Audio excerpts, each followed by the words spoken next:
अस्सलामुअलैकुम my YouTube student, welcome to my channel. I hope आप लोग ठीक होंगे। आज हम डिस्कस करने वाले हैं most important topic chapter number 1 में, जो बहुत दफ़ा बोर्ड में आ चुका है। वो है what is difference between compound and mixture. ठीक है, ये बोर्ड में बहुत दफ़ा आ चुका है। मैं कोशिश करूँगी आपको ईजी मेथड से समझाऊँ ताकि आप इसमें मिस्टेक ना करें, और इसी टॉपिक में मार्क्स बहुत ज़्यादा बच्चों के कटते हैं क्योंकि ये लॉन्ग में आता है। सो टाइम वेस्ट के बगैर चलते हैं लेक्चर की तरफ। लेक्चर की तरफ जाने से पहले मेरी आपसे एक छोटी सी रिक्वेस्ट है कि like, share and subscribe my channel, hit the bell icon for notification. मुझे आपकी सपोर्ट की बहुत ज़रूरत है। तब चलते हैं लेक्चर की तरफ। फर्स्ट पॉइंट है, it is formed by a chemical combination of atom of the elements. ये फर्स्ट पॉइंट में बता रहा है फॉर्मेशन। ओके, अच्छा, अब इस पॉइंट का क्या मतलब है?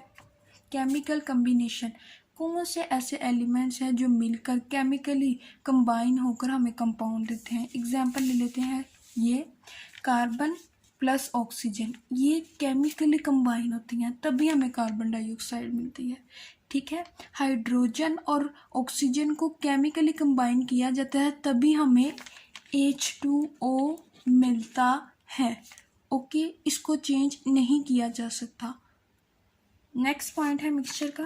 मिक्सचर इज फॉर्म्ड, इन दोनों के डिफरेंस में आप ये वाली साइड याद कर लेंगे ना, तो ये उसके ऑपोजिट है, तो आपको मुश्किल नहीं होगी। Mixture is formed by a simple mixing up of this substance. इसका मतलब है कि ऐसा सब्सटेंस जिसको आप सिंपली मिक्स करें। लाइक आपने लिया अक्सर लोग लेमन जूस पीते हैं। ठीक है, एग्जाम्पल ले लेते हैं लेमन जूस की। अक्सर लोग लेमन जूस में शुगर की जगह सॉल्ट डालते हैं टेस्ट के लिए। अब कभी कभी पानी ज़्यादा डल जाता है और लेमन कम डल जाता है, तो आप लेमन की रेशो को भी चेंज कर लेते हैं, पानी की रेशो को चेंज कर लेते हैं, शुगर की रेशो को चेंज कर लेते हैं। ये क्या है? ये सिंपल मिक्सिंग है। लेकिन कंपाउंड में आप ऐसे चेंज नहीं कर सकते। इसमें होता है फिजिकली कम्बिनेशन, इसमें होता है केमिकल कम्बिनेशन। अब बात करते हैं सेकंड पॉइंट पे। The constituents lose their identity and form a new substance having entirely different properties from them। इसका क्या मतलब है? इसका मतलब है, लाइक एग्जांपल ले लें H2O। अब देखें, ये जो हाइड्रोजन है ये भी क्या है? गैस। ओके, ये ऑक्सीजन भी क्या है? गैस।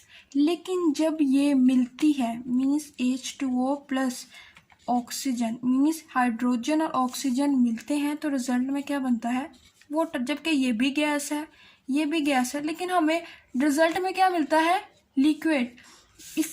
यही मतलब है इसका। The constituents lose their identity, वो अपनी आइडेंटिटी को लूज कर देती है और क्या बना देती है? Form a new substance having entirely, मुकम्मल, इंटायरली का मतलब होता है मुकम्मल, डिफरेंट प्रॉपर्टीज फ्रॉम देम। अब देखें, अब कोई पानी को कह सकता है कि ये दोनों गैसेस से बना गया है।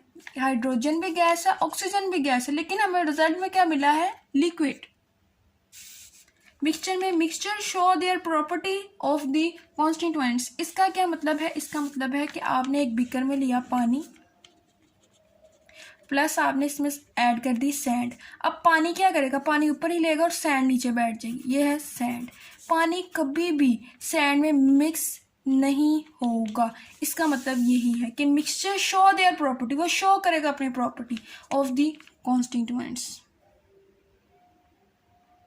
हमारे पास रेशो, इस पॉइंट में क्या बता रहा है हमें? रेशो। या आपने ऐसे बोर्ड में नहीं लिखना, ठीक है, ऐसा आपको याद करने के लिए बता रही हूँ। Compound always having fix ratio, fix composition by mass.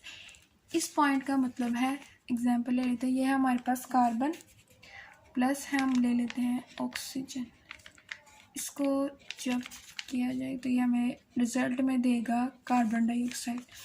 अच्छा, ये तो आपको पता है। अब इसका क्या मतलब? फिक्स कंपोजिशन का क्या मतलब है? इसका मतलब है कार्बन का होता है 12, ऑक्सीजन का होता है 16, तो यहाँ पे 2 है, तो 2 × 16, तो हमें रिजल्ट में मिलेगा 32।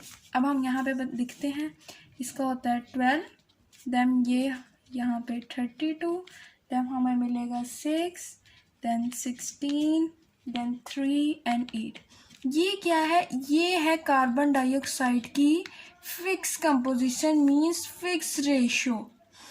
कंपाउंड की हमेशा फिक्स रेशो होगी, आप उसकी रेशो को नहीं चेंज करते। हाँ, कोई मोर एक्सपेंसिव टाइप का कोई प्रोसेस है तो शायद इसकी आप कंपोजिशन को शायद चेंज करें, लेकिन फिक्स रेशो को चेंज नहीं किया जा सकता। अच्छा, mixture do not have fix composition. वही एग्जांपल ले लें कि आप जब लेमन जूस, अक्सर लोगों को लेमन जूस पीने की बहुत ज़्यादा आदत होती है, ठीक है।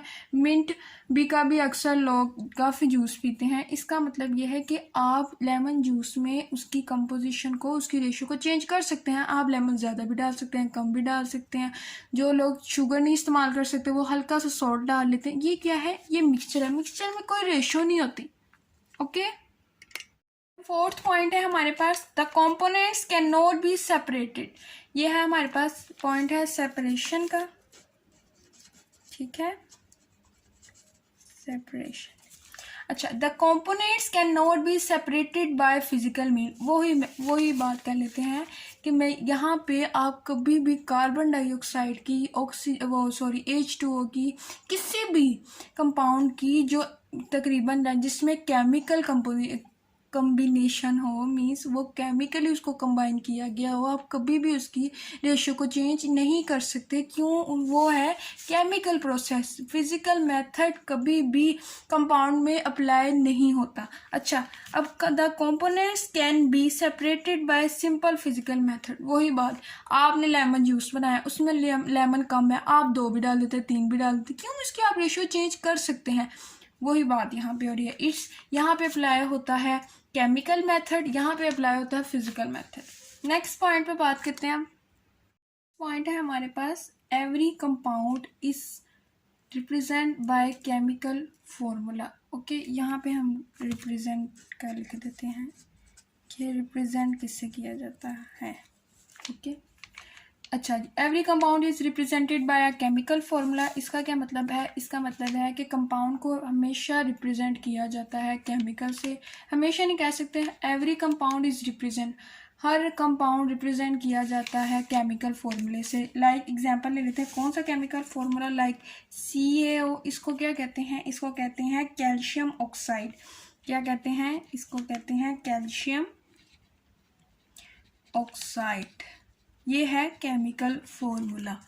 ओके, ये है केमिकल। एक और मैं आपको बता देती हूँ, H2O भी केमिकल फॉर्मूला है, NaCl भी केमिकल फॉर्मूला है, सिलिकॉन डाइऑक्साइड भी केमिकल फॉर्मूला है। ओके, ये क्या है? ये सारे हैं केमिकल फॉर्मूले, इससे रिप्रेजेंट किया जाता है कंपाउंड को। अच्छा, अब मिक्सचर, इट कंसिस्ट्स ऑफ 2 और मोर कंपोनेंट, ठीक है, and does not have any chemical formula. 2 या 2 से ज़्यादा केमिकल कंपोनेंट कंबाइंड हो तो मिलता है हमें मिक्सचर, और ये केमिकल फॉर्मूले से रिप्रेजेंट नहीं किया जाता। नेक्स्ट पॉइंट है हमारे पास, compound have sharp and fix melting point. Mixture does not have sharp and fix melting point. इसका क्या मतलब है? इसका मतलब है लाइक वाटर का मेल्टिंग पॉइंट होता है 0 डिग्री सेल्सियस और इसका बॉइलिंग पॉइंट होता है 100 डिग्री सेल्सियस। ये क्या है? ये फिक्स इसकी रेशो है। आप किसी भी कंट्री में चली जाए, आप उसका वाटर लें, आप उसकी रेशो चेक करेंगे, आपको यही रेशो मिलेगी।